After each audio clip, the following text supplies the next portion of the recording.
안녕하세요. 하나금융투자 신림역지점 이익재대리입니다. 금일의 중국 출발 시황을 말씀드리겠습니다. 우선 조금 전에 시작한 중국 증시 상황을 한번 알아보도록 하겠습니다.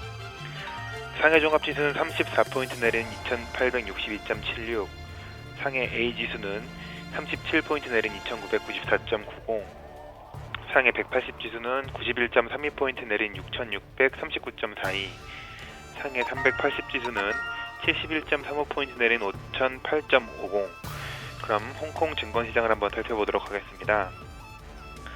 홍콩 종합지수는 82포인트 내린 2077.3, 홍콩 H지수는 59포인트 내린 8567로 거래 중입니다.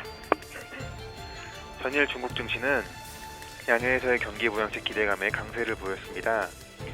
강보합세로 개장해 줄곧 상승세를 이어오다 오후 한때 하락 반전했지만 다시 상승하여 5거래일 연속 상승 마감하였습니다. 지난 5일 개막한 양회에서 적극적인 경기 부양책이 마련될 것이라는 기대감이 증시에 긍정적인 영향을 미치는 것으로 보입니다. 리커창 총리는 정부 업무 보고에서 올해 경제 성장률 목표치를 6.5에서 7%로 제시하고 앞으로 5년간 연평균 6.5% 이상의 중속 성장을 유지할 것으로 밝혔습니다.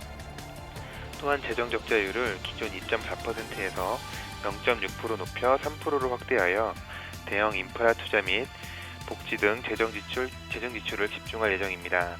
하지만 정부 부채 규모는 GDP 대비 40%로 결코 높은 수준이 아니며 여전히 확대할 여지가 남아있다고 발언하였고, 초과 공급 문제를 겪는 국유 기업의 개혁에 박차를 가하겠다고 강조하였습니다. 또한 이번 양회에서 다뤄질 것으로 알려졌던 기업 공개 등록제 시행 안건의 논의는 미뤄질 것으로 보여 유동성 위축 우려는 다소 누그러지며 증시에는 호재로 작용하였습니다. 하지만 밤사이 유럽 증시는 유럽중앙은행의 추가 부양책의 효과에 대한 의심이 확산되어 하락세를 나타냈습니다. 영국은 0.27% 하락하여 마감했고, 독일은 0.46% 하락, 프랑스는 0.32% 하락 마감하였습니다. 뉴욕 주요 증시는 국제유가가 5%대의 급등세를 보였는데도 불구하고 혼조세를 나타냈습니다. 유가와 관련된 종목은 상승하였지만 마이크로소프트 및 애플과 같은 기술주는 수요 둔화가 예상되며 하락하였습니다.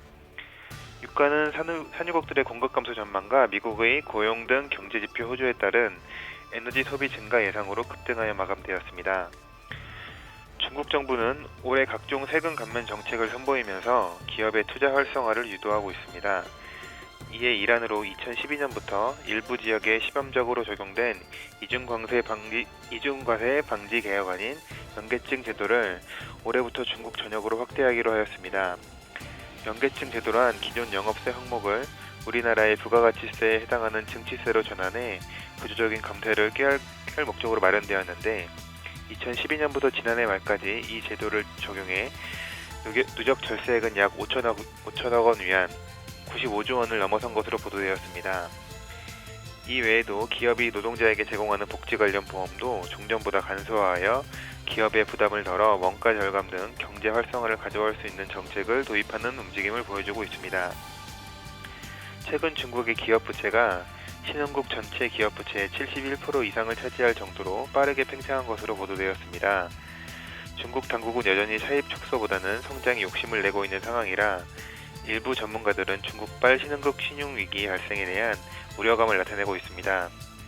2008년에는 미국의 가계부채, 2010년에는 유럽의 정부 부채가 세계 경제를 뒤흔들었지만 이번에는 중국을 필두로 한 신흥국 기업 부채가 위기의 도화선이 될 수 있다는 지적이 나오고 있습니다.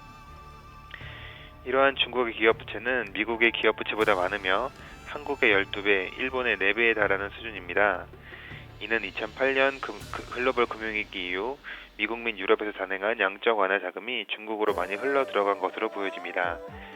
이처럼 중국의 기업 부채가 급증하며 우려의 목소리도 커지고 있지만 중국 기업은 계속해서 빚을 증가시켜 성장을 거듭하고 있습니다.